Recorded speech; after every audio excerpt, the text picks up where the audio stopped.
What's up, everyone? Jesse here, producer for Go M.A.D with Doug and Brad.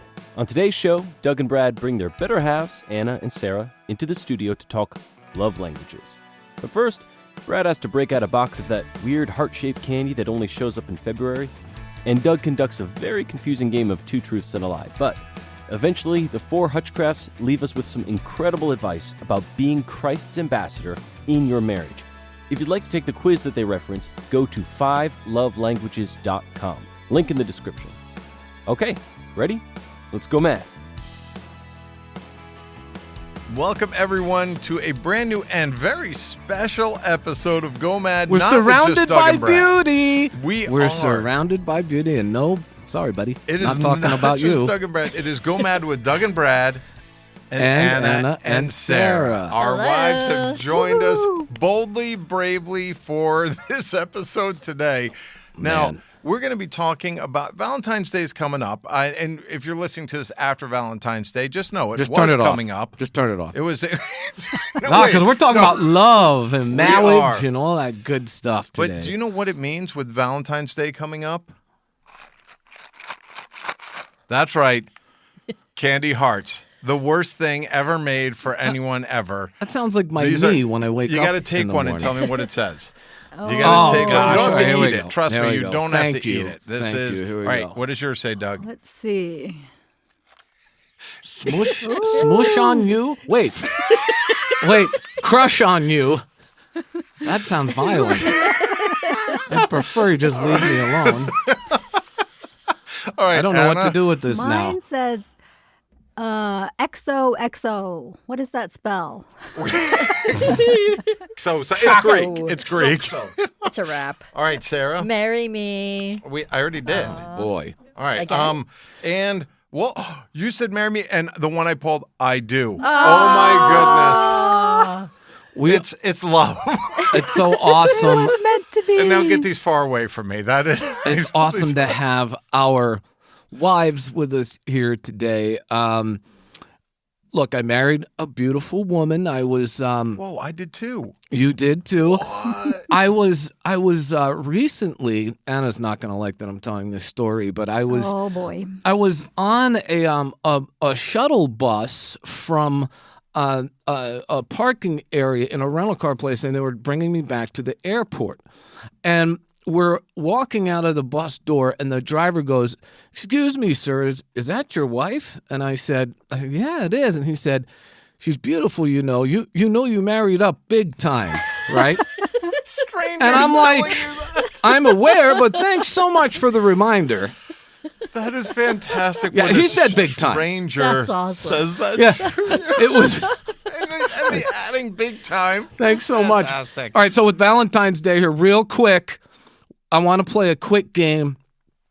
This is two lies and a truth. So I'm going to tell you guys 3 facts about Valentine's Day. Play along if you're Okay, listening. all right. Okay. And you guys got to tell me which 2 are the truth, which one is the lie, okay? I've always It's been not a great true. test taker. First one. Nearly 250 million roses are grown in preparation for Valentine's Day each year. Okay. That's the Wow. first one. Second one. Americans spent nearly $26 billion on Valentine's What? Day in 2023. Okay. Finally, Valentine's Day began when a man from Bayonne, New Jersey named Joey Valentine started dressing up in public as Cupid. He took photos and sent them to Hallmark, and the rest is history. Wow. Wait, how many of these are true? Joey Valentine. None. I don't know None. if any of them. One of them is a lie, is not true. Maybe that one's obvious. All right. Wow. Good old Joey All right. Valentine. All right. Oh, so- I'm Cupid. Hey, Hey, Hallmark.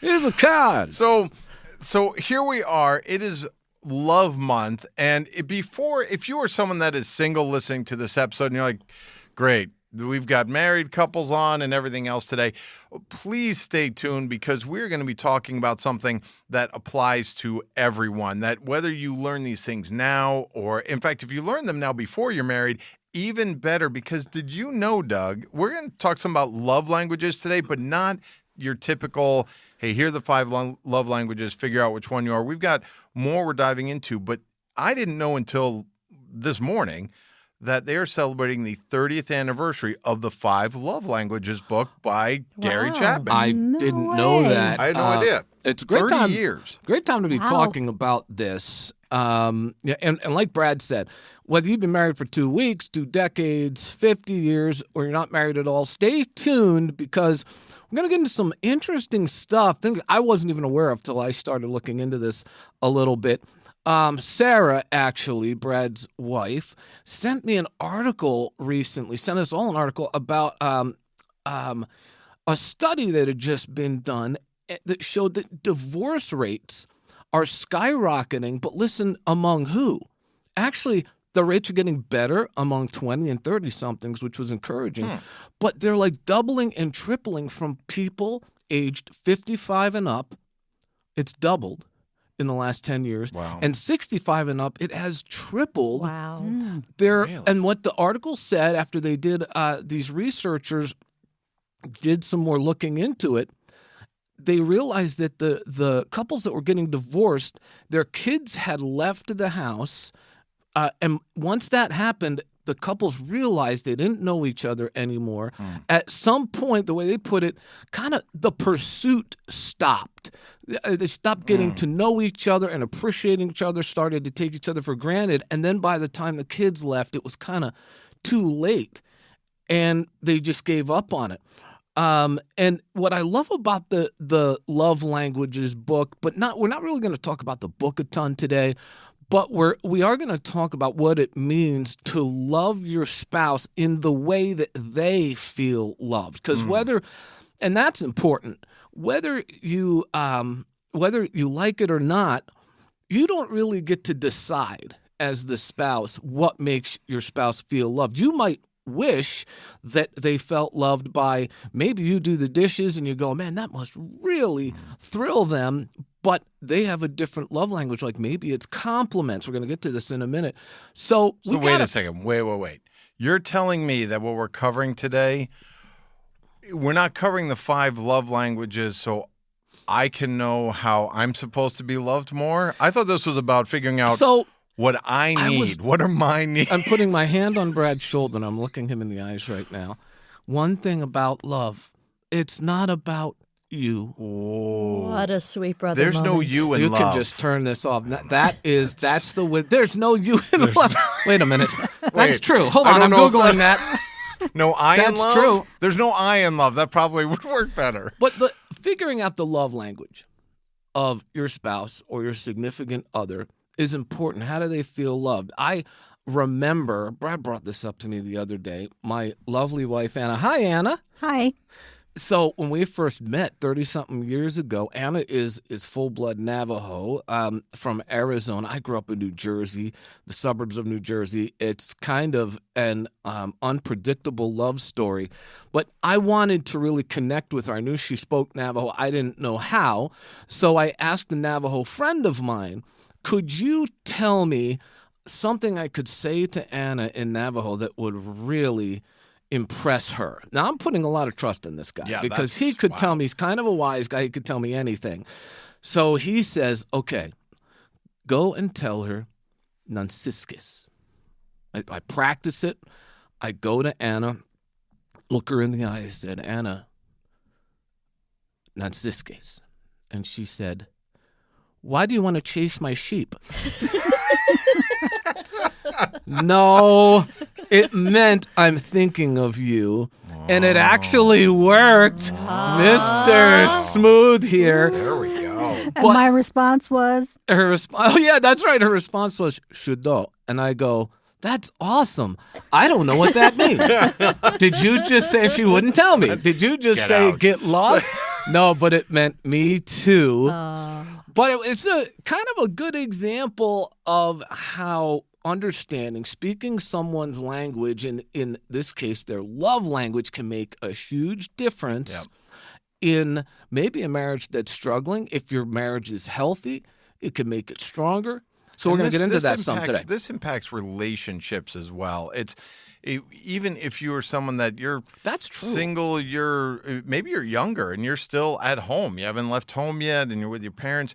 To be able to understand someone's love language impacts relationships as a whole. In fact, I believe that Dr. Gary Chapman actually has written follow-up books that deal with some of those, even applying these in other relationships and everything. And it was people a talk huge about that. But the hit. reality is that this goes beyond just marriage. But marriage is where it is especially important to know what your spouse needs from you. And the reality is, you said the word before, Doug, pursue. And that's really, I love that concept, that mindset behind this, that it is about a continued pursuit of the one you love. That this isn't a, hey, the race was to the altar and now I got the person I wanted and cool, that's great. No, that's not the finish line. That's really the starting line.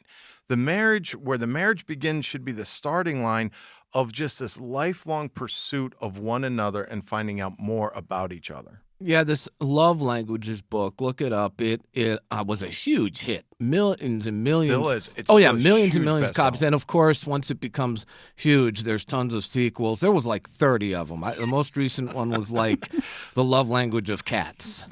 And it turns out it's cat food. But so you don't need to know. So okay, if you don't know a lot about love languages, Google it, check it out. But here's a little introduction to it. There's actually a test you can take if you hear these options and you're not sure. But according to the love languages, there are 5. Okay, 5 love languages. What are they again? Words of affirmation, Words of affirmation, compliments. Okay, quality time, and gifts. There's also acts of service and physical touch. Interesting. Do you have a guess on Sarah? It was so tempting. Anna actually took the test to. I did. And should've. it was so tempting to ask what they were, but so I'm had a guess, and she kind of gave me a hint, and I actually got the top 2 right. Okay, so what would they be for Anna? What are they for you, Anna? What did you say? They were? Mine was quality time, and I'm trying to remember what the second one was. I think it was And acts of service. Acts of service. So, because there's apparently, according to the book, and I think this is true when you start to check out this test here, that there's a primary love language, Yes, and then there's yeah. a secondary one. Yep. So these are kind of your top 2. Do you How about guys? for you? Do you What are guys? your? Well, Come on. I'm a dude, and I hate saying this in front of other people, but somehow. Mine was the 6th one, watching football with me. I figured it'd be baseball, but I mean, And not keep asking me what a first down is. No, it actually is words of affirmation, which was interesting to me because, you're a guy, you're all, I don't need no one to tell me I'm good. That's the voice I hear in my head, by the way, when I think. No, it was words of affirmation and acts of service. You should I haven't guess taken the mine. test, but for Put your wife first, what you Brad. think for me? No, what you think for me. What I think for you, I Oh, would yeah. say that yours are. I got to go with acts of service first, because I mean the way you light up when I get really excited I when he loads the do dishwasher. something. You wash your own socks. You washed your socks. I love you. When I do the laundry, especially when I do dishes, I know just what that means to you.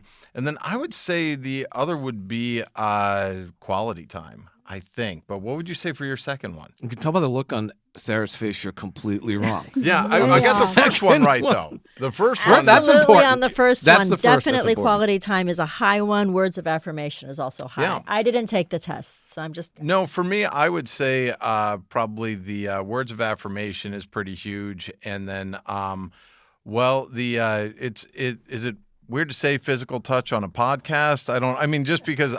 Just don't extrapolate. Is there a different kind of touch than physical, by the way? I was looking at that. And it's like I don't know where Emotional this is all going, touch.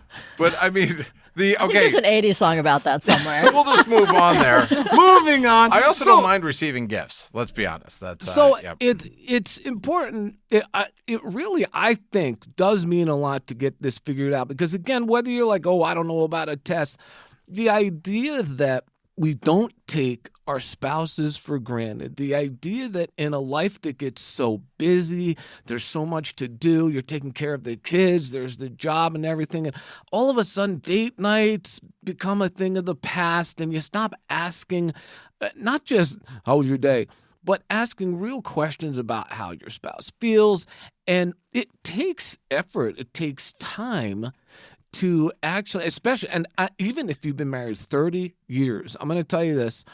I know this is going to sound so lovey-dovey, but when I actually take the time and some effort and ask questions about Anna and get to know her more, I go, there are things that I'm still learning about Anna 30-something years later that I love.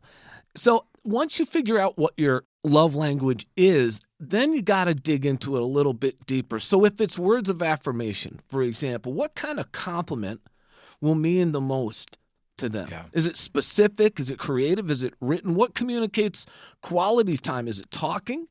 Is it going somewhere on a date? If it's gifts, what kind of gift means the most? Is it one that's kind of tied to when you were young and dating? Is it one that costs $10,000? Is it a Porsche doesn't cost? I was about to say a Porsche. Porsche doesn't cost. Maybe it's like got 900,000 miles on it. But figure out specifically what it is. Would a great gift be something that would be a huge surprise? And don't assume that, the physical touch is always going to be something sexual. Maybe it's a supportive hand on the shoulder or a massage or something like that. Figure out what it is, then figure out really creative ways to show love, and maybe you start to see a relationship that's kind of grown stale. Maybe you see a relationship that's healthy already get to an even greater level. The reality is that you have to learn more about each other. So that means knowing the languages of each other better, knowing each other better. I have my own language story. So I was in Spanish in high school, and the phrase we were supposed to translate, I did pretty well in Spanish, and the phrase we were supposed to translate was, I went skiing and broke my leg. And I'm not going to go into a lot of detail, but when I translated it, I had it all right, except I had them breaking another body part that was really kind of close to leg in Spanish, but way different. Anyway, so the importance was I needed to learn more. I needed to know more. And all of a sudden, believe it or not, I remembered something from college. I remembered something I had learned in college, and it was about this word, to know someone, to know about someone. And I remember our teacher just talking about gnosko. The Greek word is gnosko, and it really means to know intimately. Now, the reality is, this is used many times in the New Testament, but there are several uses of it, but all show knowing each other intimately. So you have to observe, to perceive, or discern something. It means to be aware of, to be acquainted with, to comprehend. But I love this. In Matthew 16:3, it means to be an expert in when it's used there. And it also relates to the biblical definition of relationship when it comes to sex within marriage, that you are knowing each other that intimately. So you can look at it and see, man, there's all these levels of to know each other. So you may say, well, yeah, I know them in a sexual sense or whatever else, but do you know them? Are you an expert in them? And am I an expert in Sarah? And the reality is, that is not because you're so complicated. It is a lifetime to learn more about her, to pursue her and say, when I know you better, I can love you better. And I think the key to that is taking the time to stop and observe. I don't know how many times we've been like halfway to church and I look over and I'm like, hey, Brad, you look good today. I didn't even stop and look at you before we left the house. That says I trust your style. Nice. But how many times are we so busy going about our day or thinking about ourselves and our needs that we don't really stop and observe and recognize what the person we love is doing that day, what they're good at that day, where they've won. And sometimes you'll point out something. You're in the basement working some days, and you'll point out something I said or did for the kids that I didn't even know you heard. And it boosts my spirit so much because you're like, somebody noticed, somebody saw, and somebody took the time to point it out. And so when you stop and you watch and you observe, it brings all of that to your mind. If you can get yourself out of thinking just about yourself. Isn't it interesting that we make time like for everything else? I mean, we make time to check our social media. We make time to watch our favorite show. What if you put 1/10 of that time into observing and getting these things figured out, like Sarah said? And we all live in a selfie world where you go online and all you see is everybody drawing attention to themselves. Look what I did. Look at my great food or this great vacation. To have somebody notice you rather than just talking about themselves is very refreshing. It really is. So that is that word gnosko, that Greek word. Somehow, for some reason, I also looked this up in the Greek, and there's actually 2 words. This was fascinating to me. There's 2 words that in the New Testament for know. Oida, which means knowing facts, and like Brad said, gnosko, which is knowing a person intimately. This was really interesting to me. Check this out. Jesus uses the word gnosko in John 10. My sheep know my voice, and I know them. My sheep gnosko, my voice, is intimate knowledge, and I gnosko them. I've got a deep knowledge. I know what makes them tick. I know what their heart is. He also says, remember that terrifying verse in Matthew 7, depart from me. I never knew you. That's gnosko again. Wow. I didn't have a relationship with you. We did not have a relationship. So if we're focusing on our marriage, we can maybe run into some of the same problem. So let's get a little bit into here. Anna, so can you, I really hope you say yes to this. Can you remember a time, anything specific where you were loved in your love language and maybe how it felt, what it meant to you? Please say yes. I think it's the days that we just even go for walks in our neighborhood. It's just us walking, sometimes holding hands, and most of the time it's talking. And we're usually just out walking 20, 30 minutes, and it's just us. I actually had I know this makes me sound clueless, but I need to remember when Anna's saying, hey, do you want to go for a walk? She's not just asking, do you want to go get some cardio? It's this is how I feel loved, and I do still love holding your hand, by the way. I love that, though, because the reality is that what you're saying there, Doug, is so spot on that you need to know not just what they're asking, but what's behind what they're asking. Hey, can we go for a walk? And when Sarah and I know that she wants to be able to pull away, spend some time together, and I'll be like, well, all right, but I want to do dinner. Where should we go for dinner? All this. She's like, we could just go out for a walk. We could just go sit outside somewhere for a little while. And it doesn't have to be, it's not always about that's part of knowing the language. It's not just how I interpret what she's saying through my lens, but what is she really saying when she asks a certain question? So, Anna, that's great as far as just kind of the simplicity of that and what that means to you. You want to hear something interesting? Anna and I were talking about this last night, and she said, I actually think that my love languages have changed a little bit since I was younger. She said, when I was younger, I think it was this, but now as life has gotten busy and you have kids, she said, now it's quality time over the gifts thing. And so I don't know if it's possible, according to the book, that it can change, but that's also something important to keep in mind, that you got to keep track, you got to keep communicating, because that language can even change a little bit. That's actually really And that's true. what makes a marriage relationship so fun and so exciting is I'm not the person I was when we got married. It was my birthday yesterday, and I was thinking about all the ways God has changed and stretched and grown me,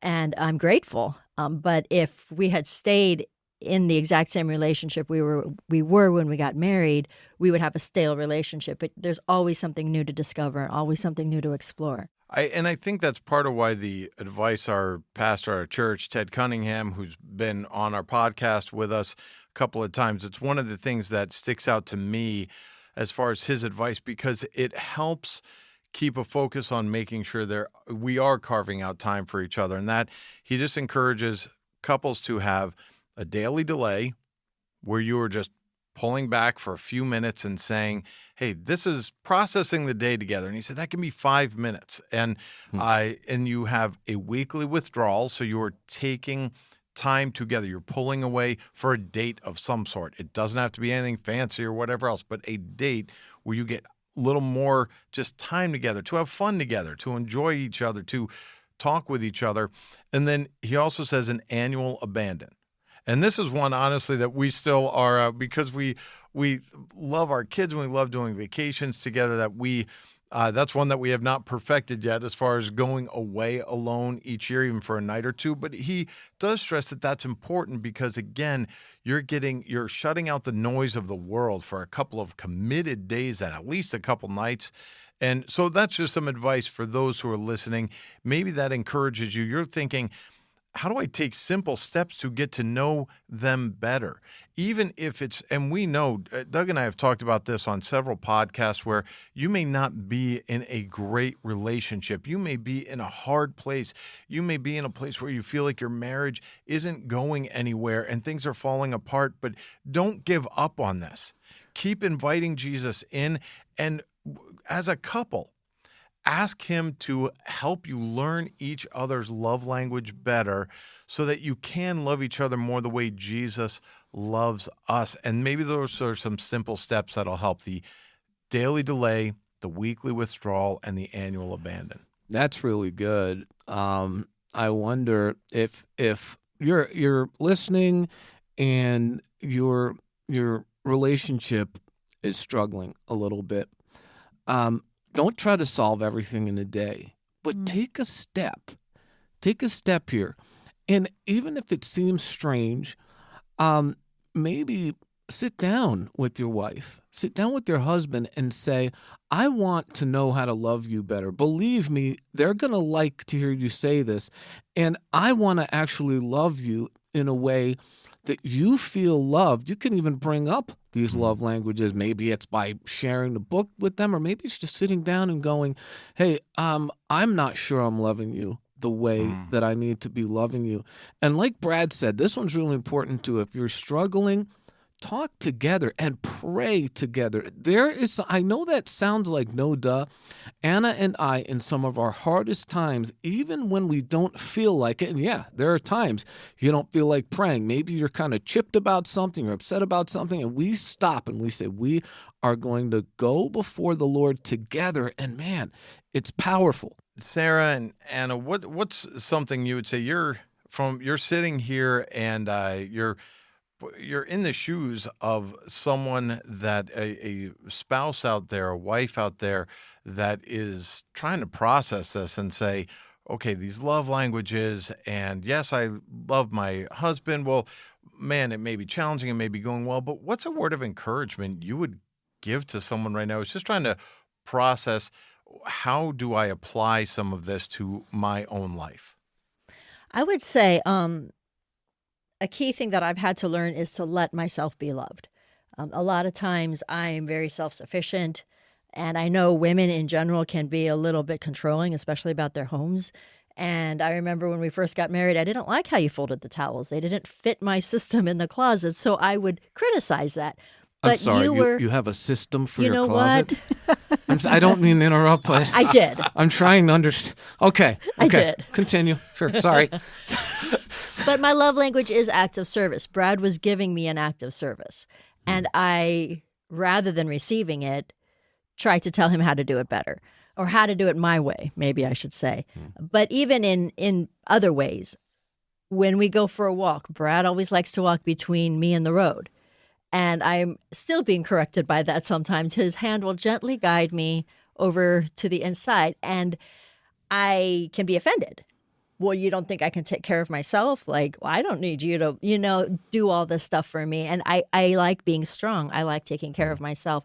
And so I've had to stop and tell myself he's loving me. Like he is he's loving me the way Jesus loves the church. He stands in the gap. He puts himself in the place of danger to protect and to take care of me. And that is an act of receiving that I've had to learn, that I've had to teach myself, that I've had to learn from Brad, actually, because I didn't go into this marriage with that. And to let myself receive that love and to let him pour out that love on me has made me a better person. Sarah, Brad told me he was trying to keep you from getting hit by a truck. That's pretty, but I mean, that's kind of, guiding you. it's the, remember, Mom actually taught us that, Mom and Dad, they modeled that for us as far as, because of when you're out walking, it's like, I don't know why the guy's getting hit by the car, but that's the goal, is protecting your spouse. So even the fact we got to see that modeled, and and let me say that real quick, whatever you model now, especially if you have children in the home, just know that you are modeling something that they may repeat in their lives, good or bad. Yep. So if you're modeling one of these love languages in a healthy way, wow, you could be changing generations to come. Just yesterday, I went on a walk with our 13-year-old, and he did the exact same thing. Oh, and my heart leaped because I thought he is watching. Brad's crying on my watching shoulder. his father love me well, Wow. and he is Wow. imitating. What a beautiful example. Talk about ambassadorship all the time on this podcast. What a beautiful example of being an ambassador for Christ to your children. Anna is modeling, we're talking about modeling love. She is modeling courage, because I'm going to tell you, if you're haven't heard a ton from Anna, you know that there was a study that came out where like the top 5 things people are fearful of. Number 2 was death. Number 1 was talking in front of people. Mm-hmm. And so there are some who would rather die than talk in front of people. And that's Anna, but she's still, this is how much she loves Anna's awesome. our listeners. Because what words of encouragement would you give to people who are listening and trying to process all this? I would say from the start, looking for that person that you want to spend your life with. One of the things that I think I looked for in a spouse was just someone that could be a role model for my kids. And that's what Doug has been for our boys. And I appreciate that. You know, that's huge. It is. The idea that as you're looking for a spouse, or maybe your kids or grandkids are dating, maybe it's a good idea to know what these love languages are and see if you can help them find someone that's able to communicate those love languages. And I'll tell you this, my whole words of affirmation thing, 2 days ago, you might not even remember this, but Anna, we were watching something, and she stopped, she put her hand on my shoulder, and she said, "Do you know how much I appreciate how you protect our family and how you're an example for our sons?" And I mean, the world stopped. Then you needed a minute. Then I need one right now. Wow. Yeah, and I do love that we said at the beginning, for those listening, that this isn't just for people who are married, because you are looking for certain things in a spouse. And so it's not just about, hey, I'm married, let's figure this out. But hey, what are you looking for? Just your vision to seeing how God sees people and being able to see who he is leading you to. So I love that. That's great. What about saying, thinking back to when you were looking for a spouse, you're married, it's been maybe 30 years, and you remember something that they said to you or they did for you where you felt loved. You can even bring it back there. Just take the time to think through this relationship and don't lose hope if you're struggling. Take a step. I'm thinking back to that study about the divorce rate going up after children leave the home. And I think parents sometimes feel a little guilty focusing on their marriage because they're all about their kids and raising their kids, and they're pouring everything they have into their family. And what I'm thinking is how great it is for the children to see their parents love each other well. And I wish those couples that are hitting 55 and 65 and and finding disillusionment, had invested more in that and the example that they would have been to their kids to see what it means to love each other well and to be able to model that in their lives rather than just seeing that the world is all about them and their parents' marriage suddenly has no purpose except the kids. So there's a lot of value in the family, in what you're teaching your children and modeling for them. As we're wrapping up here, here's the quick challenge. Do one thing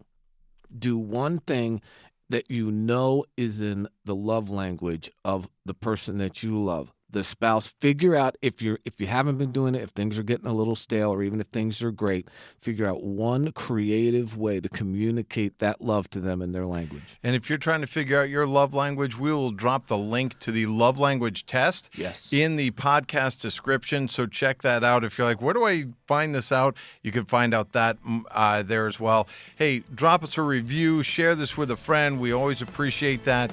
And from all of us to all of you, until next time, Go M.A.D.